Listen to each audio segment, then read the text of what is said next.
Olá pessoal, estamos aqui com mais um UniOdontocast e hoje o nosso assunto é sobre como obter previsibilidade de resultados em alinhamentos ósseos através da Barbell Technique. Tenho dois convidados aqui, o professor doutor Luiz Guilherme Macedo, seja bem-vindo, professor, e o nosso colega de profissão, especialista em periodontia e implantodontia, o doutor João Pedro Zeferino. Bem-vindo, João. Muito obrigado. Beleza. Professor, para a gente começar, quem que é o professor doutor Luiz Guilherme Macedo? Conta pra gente aí. Bom, vamos lá. Primeiro, obrigado pelo convite para participar desse bate-papo. Eu comecei minha carreira na odontologia até por intermédio do meu pai. Eu sou a segunda geração da família. Meu pai é cirurgião dentista e foi professor na Faculdade de Odontologia de São José dos Campos da Unesp. Ele era professor do departamento de periodontia e ele e mais um outro professor, na época da prótese, o professor Marco Antônio Bottino, foi quem montaram a disciplina de implantodontia dentro da faculdade. Foi daí que houve o meu... a minha vontade, o meu despertar de ir para a periodontia e acabar seguindo o caminho da implantodontia. Então, eu sou cirurgião dentista clínico, trabalho dentro do meu consultório e tenho também a minha atividade acadêmica. Então, hoje, eu sou professor de programa de pós-graduação na São Leopoldo Mandic aqui em Campinas, programas de especialização dentro da área de reabilitação oral, que engloba tanto a periodontia quanto a implantodontia e a prótese. E também atuo na área acadêmica, ainda num outro braço, que é a área de pesquisa. E a área de pesquisa é uma área que eu sempre gostei, desde a época da faculdade, eu sempre me envolvi com pesquisa. Então, seja com aquele intuito de testar produtos que já existem, comparar produtos que já existem, tentando verificar o que é melhor e buscar novas soluções, né? Sempre baseado naquilo que a gente tem de dificuldade no dia a dia clínico. Eu acho que eu acabei guiando a minha carreira dentro disso. Correto, muito legal. Traz pra gente, então, só uma definição da Barbell Technique. Vamos lá. A Barbell Technique ela é uma técnica, na verdade, ela é um conceito, a gente gosta de chamar de um conceito porque ela muda alguns paradigmas dentro da filosofia de reconstrução óssea. Então, a gente vem nos últimos anos, se a gente pensar nos últimos 15 anos, tentando mudar de alguma maneira técnica ou material. Na maior parte desse período, a gente só vê o advento de um novo biomaterial, ou seja, alguma coisa que é mais do mesmo. E algumas técnicas que, apesar de trazerem um resultado satisfatório, elas trazem sempre um alto grau de morbidade para o paciente, um alto risco. Então, é assim, para aquele profissional como eu, que é clínico, a gente sempre pensa não só naquele benefício que vai trazer no paciente, mas qual é o risco associado a isso. Então, a Barbell ela vem justamente para minimizar esses riscos de intercorrências, complicações e trazer, de alguma maneira, uma nova filosofia de reconstrução que ela é tecnicamente mais simples e ela permite, dentro do seu conceito, fazer uso de materiais até mais biológicos. E é isso que faz com que ela tenha um menor risco de intercorrência, de insucesso, de contaminação e de problemas durante a técnica. Novamente, até mesmo uma nova cirurgia, uma nova recuperação óssea ali até mesmo. Então, ela se baseia num dispositivo que foi pensado para criar um mecanismo de suporte, para fazer uma descompressão, vamos dizer assim, no tecido gengival, no tecido mole. E com isso a gente consegue trabalhar com materiais que são mais biológicos, por exemplo, membranas de colágeno, que são utilizadas no início em reconstruções menores, porque elas não são estruturadas, e que a gente, com o advento da Barbell, passou a usar em qualquer tipo de reconstrução. E como toda cirurgia de implante, a gente necessita de planejamento. Correto, João? Correto. É isso? Precisamos de planejamento. Então tem que entender que muitas vezes aquele rebordo em formato de lâmina, que é onde está indicado até mesmo a utilização da Barbell Technique. Sim. É isso, professor? E aí, João, quando você vê esse resultado da utilização da Barbell, no caso desse dispositivo, numa característica de um rebordo em formato de lâmina. Como é que você aí, como Como especialista, pode trazer para a gente a sua conceitualização, vamos chamar assim? Como especialista e mestrando hoje em implantodontia, eu vejo que a Barbell ela é uma mudança de conceito muito interessante. Por quê? Quando nós vamos para a literatura, entendemos que ao perder um dente, temos uma perda volumétrica desse osso alveolar, desse rebordo, a Barbell ela permite você recompor da forma vestibular e palatina lingual do que foi perdido. Correto. Então, você consegue fazer a inserção desse implante posterior à reconstrução numa posição tridimensional correta, fazendo planejamento protético. Isso permite uma sobrevida melhor do implante, uma confecção de uma prótese melhor. Então, tudo isso faz com que a gente tenha uma evolução, porque as outras técnicas antes da Barbell não é que elas não funcionam, elas só não tinham a possibilidade desse crescimento numa área que é de difícil reconstrução. Então essa mudança eu vejo como assim primordial e ela garante com o planejamento hoje com os exames tomográficos que a gente consiga colocar esse implante na posição ideal. Esse é o grande mote aí que eu vejo da técnica. E aí, com isso, a gente consegue qual previsibilidade de resultados, professor? Então, Na utilização da técnica. Hoje são quantos pacientes que vocês já operaram, que já utilizaram a técnica? Olha, Tem esse dado? a gente começou a trabalhar com a técnica. O desenvolvimento da técnica ela vem desde 2019. Na verdade, os primeiros protótipos eles foram entregues para nós em 15 de julho de 2019. Olha. E algumas semanas depois é que a gente operou o primeiro paciente. Houve nesse período a criação de um grupo de outros profissionais para que a gente também tivesse esse feedback de outros professores, outros experts em procedimentos cirúrgicos, profissionais que já trabalhavam e já eram experientes com outras técnicas, justamente para ajudar a gente a desenvolver o kit, desenvolver todo o ferramental até chegar naquilo que a gente tem hoje. Então, em termos de casos, se a gente pegar não só aquilo que a gente fez, que o nosso grupo fez, mas que esses outros profissionais fizeram... Participaram, né?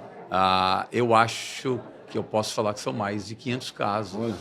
facilmente. Porque quando a gente foi lançar a técnica, eu e o André juntos, a gente já tinha mais de 100 casos catalogados, né? E hoje, com o número de pessoas que já têm utilizado a técnica, a gente já tem um número bastante expressivo, né? Já vista que a gente tem tudo isso catalogado, isso gerou algumas publicações em alguns periódicos internacionais, então a gente vem trabalhando com não só com esse resultado clínico, mas também com essa necessidade de catalogar isso, pegar esses resultados e publicar esses resultados para que isso sirva como evidência também e de embasamento para outros profissionais que queiram vir a utilizar a técnica.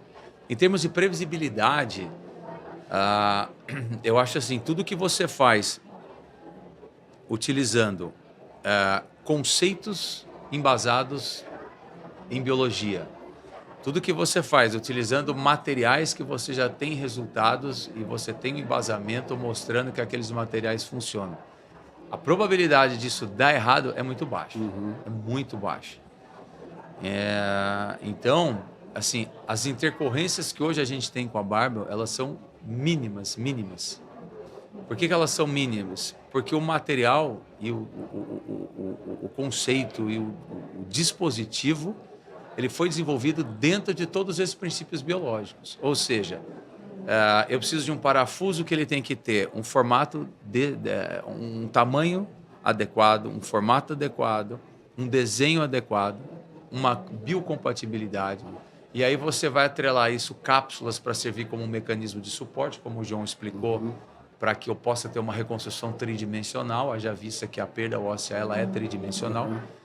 E aí a gente pensou no seguinte, e se esse material vier a ficar exposto, como ocorrem com as outras técnicas? Eu preciso criar algo que seja biocompatível. Então, a qualidade que você tem hoje, por exemplo, da gengiva ao redor dessa cápsula é altíssima.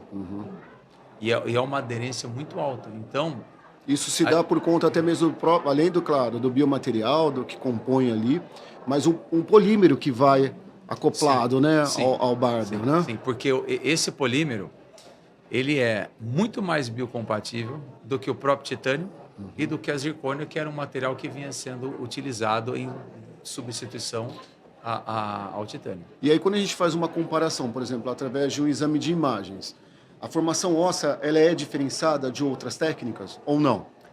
Eu não diria que ela é diferenciada. Eu acho, o que eu posso dizer é assim, a gente consegue, pela característica do material, formar o osso em posições mais adequadas. Por exemplo, se a gente pegar um paciente que tem um defeito ósseo, mais próximo da crista óssea, ou seja, naquela porção mais próxima à gengiva, onde o implante vai receber mais carga, a gente consegue formar mais osso do que outras técnicas. Outras técnicas, elas falham em formar osso nesta área, justamente porque os materiais eles precisam ser afastados um pouco dessa área, que é uma área com menos vascularização, com um pouco mais de tensão, porque esses materiais não podem ficar expostos.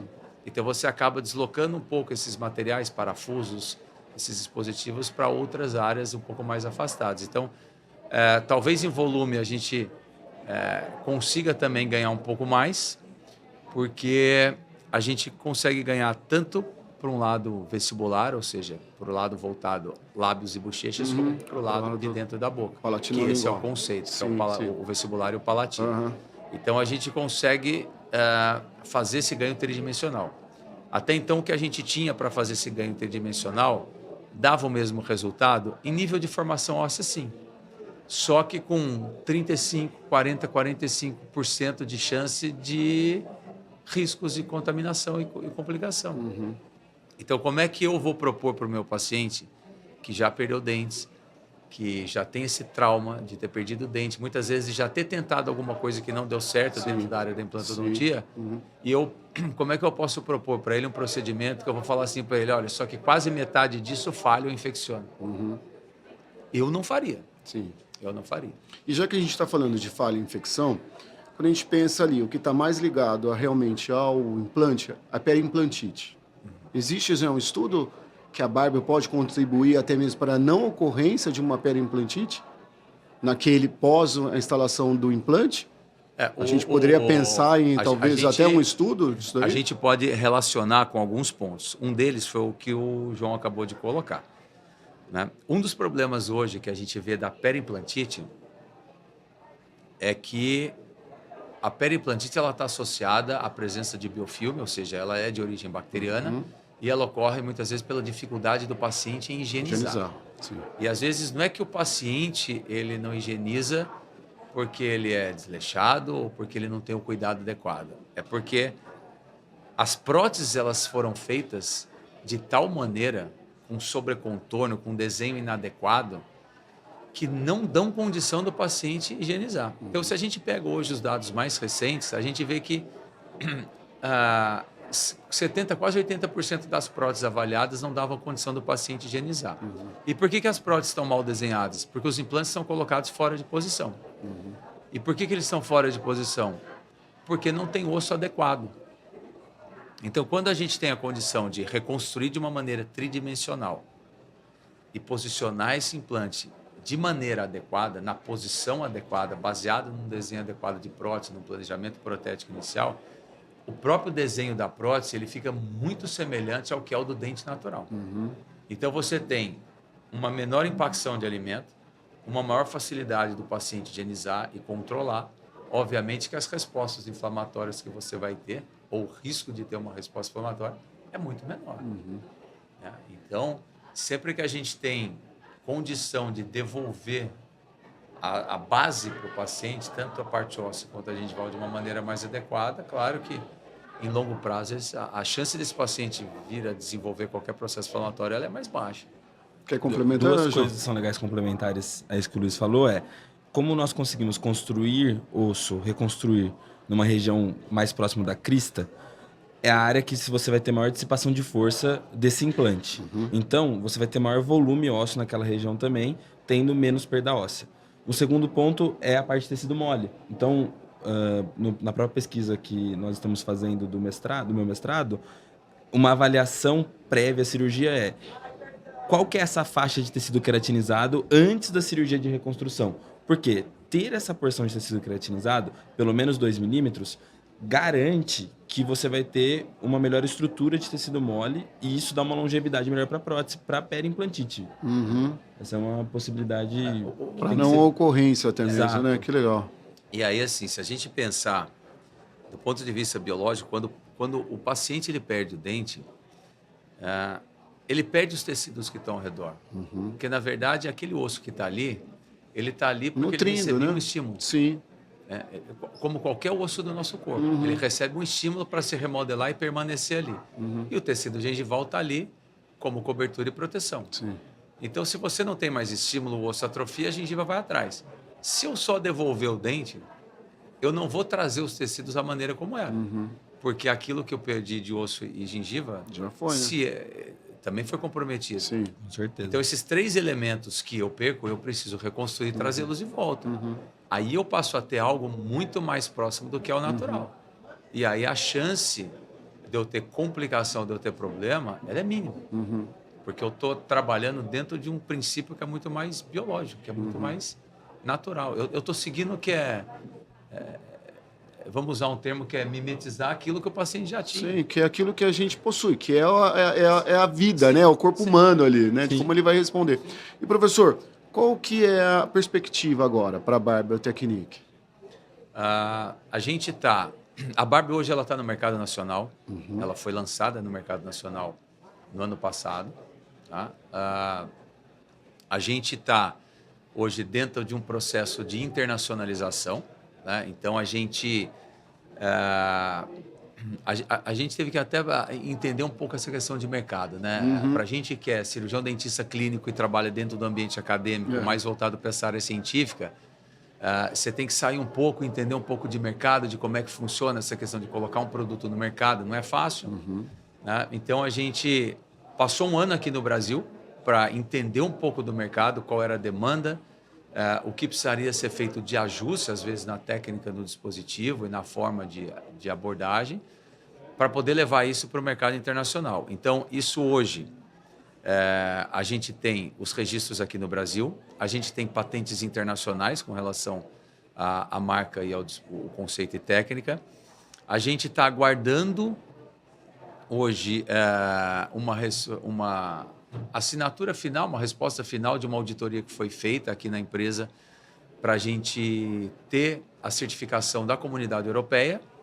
Então, isso deve sair aí nos próximos meses para que a gente passe, então, a entrar no mercado europeu. A gente já tem alguns contatos, já tem até um modelo de negócio de como isso vai entrar no mercado europeu. E a gente já startou o processo de obtenção do FDA americano para poder entrar também no mercado americano. Tá? Então, isso é a questão comercial. Dentro da questão, vamos dizer assim, de embasamento científico... Acadêmico da Barbell como técnica, né? Para você mostrar a efetividade da Barbell como técnica dentro do ambiente científico, a gente hoje está num projeto grande, que é um projeto multicêntrico.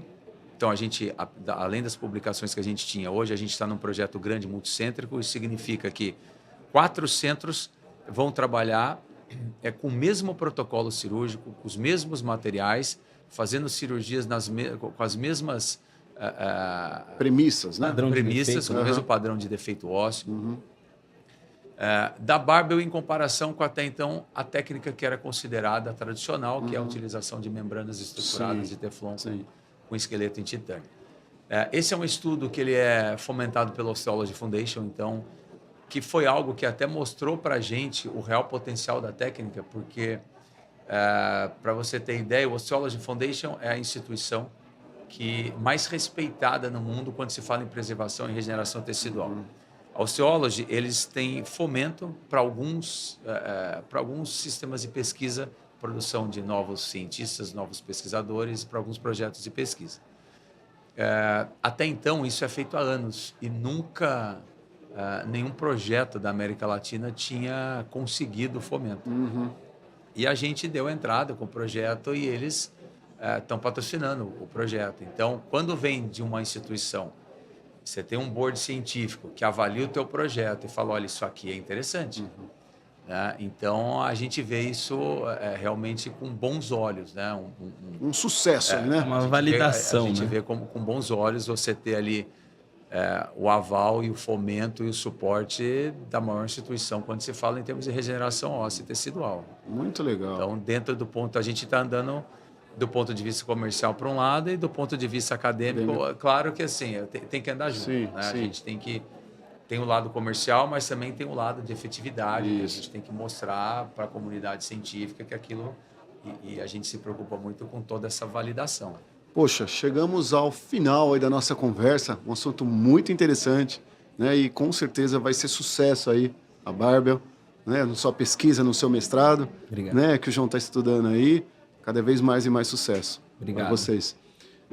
Para a gente encerrar, deixa uma dica de ouro. Vamos lá. Eu acho que uma dica para quem está começando na área de reconstrutiva, que vai trabalhar com implante. Eu acho que assim, você pode seguir por alguns caminhos tortuosos e mórbidos para o seu paciente. Eu acho que você escolhe o problema que você quer ter no dia a dia. Então, você está sempre fundamentado com aqueles princípios básicos cirúrgicos muito bem sedimentados. E se utilizando de materiais que têm uma evidência, que têm um respaldo de literatura, é isso que vai dar segurança e previsibilidade para os seus resultados no dia a dia. Legal. João, deixa a sua dica aí, por favor. A minha dica que eu estava pensando, ela é similar à do Luiz. Por quê? Quando eu vejo os meus dois mentores e o que eles desenvolveram, você tem que ter o embasamento científico, o conhecimento, acreditar no processo, no treinamento, na sua casuística, para conseguir aplicar de forma adequada o que é de melhor sempre. E acreditar nesse processo contínuo. Então, entender que não é nada imediato, e sim sempre é um processo de crescimento e o embasamento científico, o estudo sempre é o melhor caminho. Muito legal. Então, o nosso muito obrigado mais uma vez pela participação de vocês aqui no nosso Eu agradeço. Uniodontocast, né? Com certeza vão ter outros assuntos para a gente Com certeza. conhecer, debater, papear, né? Então, pessoal, quem estava aí nos assistindo, nos ouvindo, o nosso muito obrigado também. A gente vai encerrando por aqui. Até o próximo. Tchau, tchau. Tchau, tchau. Tchau.